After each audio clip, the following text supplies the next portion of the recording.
खास निमंत्रित करण्याचं कारण हे 2-4 मुद्द्यांवर मला खुलासा करणं आवश्यक वाटतं, म्हणून मी आज आपल्याला बोलवलं। सर्वसाधारणपणे एखादा विषय मी बोललो नाही आणि त्या संदर्भामध्ये काही जर बातम्या प्रसारित झाल्या तर त्याचाही मी कधी खुलासा करत नाही, आणि एखादा विषय जर मी बोललो तर त्या संदर्भामध्ये सुद्धा मी नंतर माझे बोललेले शब्द मी कधी मागे घेत नाही आणि मी कधी सारवासारव करत नाही। परंतु आज आपल्या सर्वांना बोलवण्याचं कारण गेले 4 दिवस संपूर्ण प्रसार माध्यम, खास करून इलेक्ट्रॉनिक मीडिया हा माझ्या नावानंच जवळजवळ व्यापला गेलाय अशी सर्वसाधारणपणे परिस्थिती दिसतीये, आणि त्यातले 2-4 मुद्दे जे ठळकपणे दाखवले जात आहेत त्यावरच मी फक्त माझं वस्तुस्थिती काय आहे हे आपल्या सर्वांच्या समोर ठेवणार आहे। पहिली गोष्ट, आपल्या सर्वांच्या समोर एक विषय जो आला तो म्हणजे मला शिवसेना पक्षानं माझ्या कार्यक्षमतेप्रमाणे मला काम करण्याची संधी दिली नाही, अशा पद्धतीची मी नाराजी व्यक्त केली। हा एक विषय प्रामुख्याने दाखवला जातोय। मी नम्रपणे सांगतो की असं माझा शब्दप्रयोग कुठे असेल तर आपण नक्की प्रसारित करा। माझा शब्दप्रयोग हा आहे की माझ्या क्षमतेप्रमाणे गेल्या 43 वर्षामध्ये मला पुरेपूर काम करण्याची संधी मिळाली नाही, हा माझा शब्दप्रयोग आहे। कुणी दिली नाही, कुठल्या पक्षाने दिली नाही, कुठल्या नेत्याने दिली नाही असा माझा आक्षेप नाही। त्याच्या पुढे जाऊन मी असं बोललो की हे केवळ माझ्याच वाट्याला आला अशातला भाग नाही, हे असं अनेकांच्या बाबतीत घडतं, आणि म्हणून हे माझं दुर्दैव आहे। हा दोष मी माझ्याकडे घेतला, हा पहिला खुलासा। दुसरा खुलासा, आमचे एक सहकारी रत्नागिरी जिल्ह्यातले माजी आमदार राजन साळवी यांनी उद्धव बाळासाहेब ठाकरे पक्षाची साथ सोडली त्या संदर्भात। सर्वसाधारणपणे जातो त्याला जायचं असेल त्यांनी जा, हा विचार माझा नाही। हा विचार मी मांडत असताना आपले सहकारी आपल्याबरोबर राहिले पाहिजेत याकरता आपण प्रयत्न केला पाहिजे, ही भूमिका मी मांडली। पक्षप्रमुखांनी जरूर हे विधान करावं, तो त्यांचा हक्क आहे, तो त्यांचा अधिकार आहे। त्यांनी अनेकांना अनेक गोष्टी दिलेल्या असतात, तरी सुद्धा जर कोण सोडून जात असेल, समजावून सुद्धा तो थांबत नसेल तर शेवटी पक्षप्रमुखांनी ही भूमिका घेणं योग्य आहे असं मी समर्थन केलं। पण पक्षप्रमुख बोलतात म्हणून आम्ही बोलावं हे योग्य नाही, हे मी कालही म्हणालो होतो आणि आजही म्हणतोय। पण त्याचबरोबर मी पक्ष सोडून जाणाऱ्यांकरता खूप मोठे प्रमुख अशा पद्धतीचे 2 ऐतिहासिक दाखले दिले होते। एक दिला होता तो सिंहगडावर जी उदय भान आणि नरवीर तानाजी मालुसरे आणि त्यांच्या मावळ्यांमध्ये लढाई झाली, आणि त्या लढाईमध्ये नरवीर तानाजी मालुसरे धारातीर्थी पडले आणि मावळे सैरावैरा झाले, पळायला लागले। त्यानंतर सूर्याजी मालुसरे धावत आले, तानाजी मालुसरे यांचे बंधू, आणि त्यांनी सांगितलं, अरे पळता कुठं, हिरामागा, तुमचे पळायचे दोरच मी कापून टाकलेले आहेत, लढा नाही तर मरा। आणि मावळे लढले आणि जिंकले, आणि म्हणून जे कोणी जाऊ इच्छितात त्यांच्या मनाला उभारी मिळावी याकरता म्हणून तो मी दाखला दिला।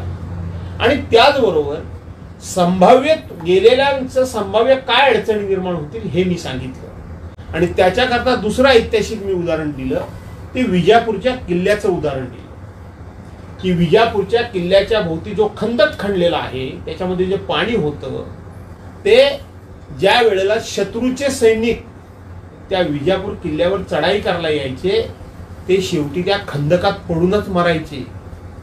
आणि म्हणून आज राजकारणाची स्थिती अशी आहे, कोण आला म्हणून ज्याच्याकडून जातात त्यांना फार दुःख वाटणार नाही, आणि कोण आमच्याकडे आला म्हणून कोणाला आनंद फार वाटणार नाही।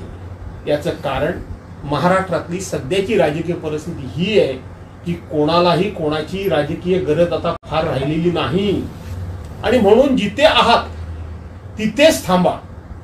आपण पुन्हा एकदा आपलं गतवैभव निर्माण करू, हा मुद्दा मी मांडला।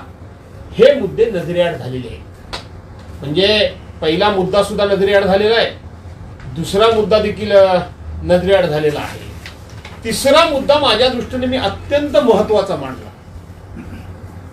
काय म्हणला आणि हे मुद्दे कसे समोर येतात तर तुमच्यासारखे मित्र समोरून प्रश्न विचारतात आणि त्या प्रश्नाच्या अनुषंगाने आम्ही उत्तर देत असतो. बऱ्याच वेळेला आपले प्रश्न दाखवले जात नाहीत, फक्त आमचं उत्तर दाखवलं जातं. एक अत्यंत विचार मी महत्वाचा मांडला की जो आजपर्यंत मला असं आजही मी सांगतो ठामपणे की आमच्या शिवसेनेमध्ये कुणी मांडला नाही असं माझं ठाम मत आहे. काय विचार मांडला जातो सातत्यानं की हिंदू हृदय सम्राट शिवसेना प्रमुख मान्य बाळासाहेब ठाकरेंचे वारसदार आम्हीच आहोत, अशी जी काही मंडळी म्हणते त्यांना मी उत्तर दिलं. काय उत्तर दिलं की आपल्याकडे वारसदार नेमण्याची आणि वारस तपास करण्याची एक महसूल खात्यामध्ये पद्धत आहे आणि त्या पद्धतीप्रमाणे एखादा तलाठी वारस तपास करतो, तो मूळ वारसदारला बाजूला सारतो आणि एका रात्रीत कोणाला तरी वारसदार म्हणून नेमतो आणि मूळ वारसदारला शेवटी न्याय मागावा लागतो. आणि म्हणून त्याच पद्धतीनं शिवसेनेच्या बाबतीत घडलंय. विधानसभेच्या अध्यक्षांनी सुद्धा आणि निवडणूक आयोगानं खऱ्या अर्थानं हिंदू हृदय सम्राट शिवसेना प्रमुख मान्य बाळासाहेब ठाकरे यांचे खरे वारसदार हे उद्धव बाळासाहेब ठाकरे असताना कोणाला तरी शिवसेनेचा वारसदार नेमला, कोणाला तरी शिवसेनेच्या झेंड्याचा वारसदार नेमला, कोणाला तरी शिवसेनेच्या नावाचा वारसदार नेमला, कोणाला तरी शिवसेनेच्या निशाणीचा वारसदार नेमला. आणि म्हणून त्याच्या विरोधात आम्ही न्यायालयात मागतोय, पण आम्हाला न्याय मिळत नाही. तो न्याय वास्तविक पक्षांतर्गत बंदी विरोधी कायदा कलम 260A अन्वये 60 दिवसामध्ये तो निर्णय झाला पाहिजे. हे कैलासवासी तत्कालीन पंतप्रधान अटल बिहारी वाजपेयी साहेबांनी केलेल्या कायद्यामध्ये आहे. आज 60 महिने व्हायला आले तरी सुद्धा तारीख पे तारीख मिळते. आणि म्हणून मी असं म्हटलं की जरी एखाद्या तलाट्यानं वारसदार खोटा दाखवला असेल तर शेवटी खऱ्या वारसदारला आपलं नाव लावण्याकरता म्हणून आपला हक्क आहे हा शाबूत करण्याकरता लढाई करावी लागते, लढावं लागतं.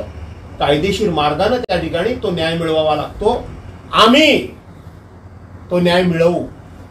आम्ही शिवसेना प्रमुखांचे खरे वारसदार उद्धव बाळासाहेब ठाकरे आहेत हे सिद्ध करून दाखवू. हे मी म्हणालो. हा मुद्दा लपवून ठेवला गेला. हा मुद्दा कुठेच उजेडात आला नाही. मला असं वाटतं की हा मुद्दा अत्यंत व्यावहारिकपणे मी मांडलाय. सर्वसामान्य माणसाला हे पटेल की खरा वारसदार कोण आहे. हेच पवार साहेबांच्या बाबतीत पण मी त्यांचा उल्लेख केला नाही, हेच पवार साहेबांच्या बाबतीत घडायला पाहिजे. हा दुसरा मुद्दा त्या ठिकाणी मी मांडला. आणि नंतर आणखीन एक मुद्दा जो अत्यंत महत्वाचा आहे, जो माझ्या मनाला क्लेश देणार आहे. गेल्या 43 वर्षाच्या राजकीय जीवनामध्ये कधीही कुठलीही गोष्ट मिळवण्याकरता, कुठलंही पद मिळवण्याकरता मी कधी नौटंकी केली नाही, मी कधी नाटकबाजी केली नाही, मी कधी रडगाणं गात बसलो नाही आणि मी कधी कुठल्याही प्रकारचं अशा पद्धतीचं नाटक सुद्धा मी कधी केलं नाही. जे असेल ते सत्य, जे असेल ते मिळालं माझ्या नशिबानं, नाही मिळालं माझ्या नशिबानं. आणि म्हणून हे जे मी विरोधी पक्षनेतेपद मिळवण्याकरता म्हणून हे सगळं करतोय, हे जो मी काही दबाव पक्षावर आणण्याचा प्रयत्न करतोय, मी कोणाकडे तरी जाणार वगैरे अशा पद्धतीचं वातावरण तयार करतोय, माझ्या आयुष्यामध्ये असली नौटंकी मी कधी केली नाही. असलं नौटंकीपणा आणि असला नाटकीपणा मी कधी केला नाही. आता माझ्या आयुष्यातली किती वर्षे राहिली राजकीय, किती राहिली. जे मी त्या काळात नाही केलं ते आज कशा करता करेन. आणि म्हणून हे अत्यंत माझ्या मनाला लागलेला जर कुठला विषय असेल तर मी हे पद मिळवण्याकरता करतो. काही जणांनी तर असंही दाखवलं की पक्ष फुटल्यानंतर त्यांनी अशाच पद्धतीची स्टंटबाजी केली आणि त्या ठिकाणी ते काय ते गटनेते पदरात पाडून घेतलं. अरे जो माणूस 43 वर्षामध्ये अनेक पदं उपभोगली, पूर्ण क्षमतेने काम करण्याची संधी नाही मिळाली ही वस्तुस्थिती आहे. पण अशा कुठल्या तरी पदाकरता मी करणं आणि माझ्या सगळ्या तत्वप्रणालीला मी काळिंबा लावणं, माझ्या तत्वप्रणालीला मीच गालबोट लावणं हे मी कधीही केलं नाही, मी करणार नाही. मी स्पष्ट भूमिका घेणारा माणूस आहे. जी भूमिका घेईन ती स्पष्ट घेईन, जी भूमिका घेतली ती स्पष्ट घेतली. त्या एक माझ्यामध्ये काही राजकीय दोष आहेत हे मी अनेक वेळा कबूल केले. जे राजकारणामध्ये ते दोष असावेत की नसावेत यावर चर्चा होऊ शकते. पहिली गोष्ट, मी खोटं बोलत नाही. मला समोरचा माणूस खोटं बोललं की प्रचंड चिड येते, पण आता मी तो विषय बाजूला सारलाय. तो तिकडे काय बोलायचं तर बोलू देत, पण मी कधी खोटं बोलत नाही. दिलेली वेळ आणि दिलेला शब्द प्राण गेला तरी खाली पडू द्यायचा नाही, हे मी कधी करत नाही. आणि तिसरी गोष्ट, कोणाला बरं वाटेल त्याच्या भलावणी करता, त्याचं लांगुल चालन करण्याकरता, त्याला खुश करण्याकरता मी बोलत नाही. खरं काय हे बोलण्याचं धाडस माझ्यामध्ये आहे, ती नैतिकता माझ्यामध्ये आहे. आणि म्हणून मी नियतीवर विश्वास कालही ठेवला होता, आजही ठेवतोय आणि उद्याही असेल. म्हणून कोणाला बरं वाटावं याकरता मी बोलत नाही. खरं काय आहे हे मी बोलत असतो. हा माझा राजकारणातला दोष आहे हे मला माहिती आहे, हे मी मान्य करतो. पण मी मगाशीच सांगितलं की आता 43 वर्षाची राजकीय कारकीर्द माझी झाली. उत्तरार्धाच्या कारकिर्दीला मी लागलेला कार्यकर्ता आहे. काहीतरी ह्या अडचणीच्या काळामध्ये आपल्या हातून चांगलं घडावं याकरता माझी तळमळ आहे, याच्यापेक्षा वेगळं काही नाही. आणि म्हणून आजपर्यंत जे जगलो ते चांगलं की वाईट ह्याचा हिशेब करत असण्यापेक्षा त्यातून फायदा झाला की नुकसान झालं याचा विचार न करता आयुष्यामध्ये 43 वर्ष ज्या तत्वानं जगलो, ज्या विचारानं जगलो आणि ज्या माझ्या वेड्यावाकड्या कार्यपद्धतीनं जगलो त्याच कार्यपद्धतीनं मी जगणार आहे. हे 3-4 प्रमुख खुलासे करण्याकरता म्हणूनच मी या ठिकाणी तुम्हाला बोलवलं. त्याचबरोबर राजन साळवी गेले, जाऊ नये म्हणून मी म्हटलं, पण गेल्यानंतर पहिला म्हणणारा माणूस मी आहे की राजन साळवी गेले म्हणजे अख्खं कोकण गेलं नाही असं म्हणण्याचं काही कारण नाही. आजही हिंदू हृदय सम्राट शिवसेना प्रमुख मान्य बाळासाहेब ठाकरेंची पुण्याई अबाधित आहे, शाबूत आहे. ती पुण्याई फळाला यावी म्हणून आम्हाला कष्ट करावे लागतील, आम्हाला मेहनत घ्यावी लागेल, आम्हाला काही निर्णय घ्यावे लागतील. अशी भूमिका मांडणं म्हणजे ही पक्षविरोधी भूमिका असेल असं मला वाटत नाही.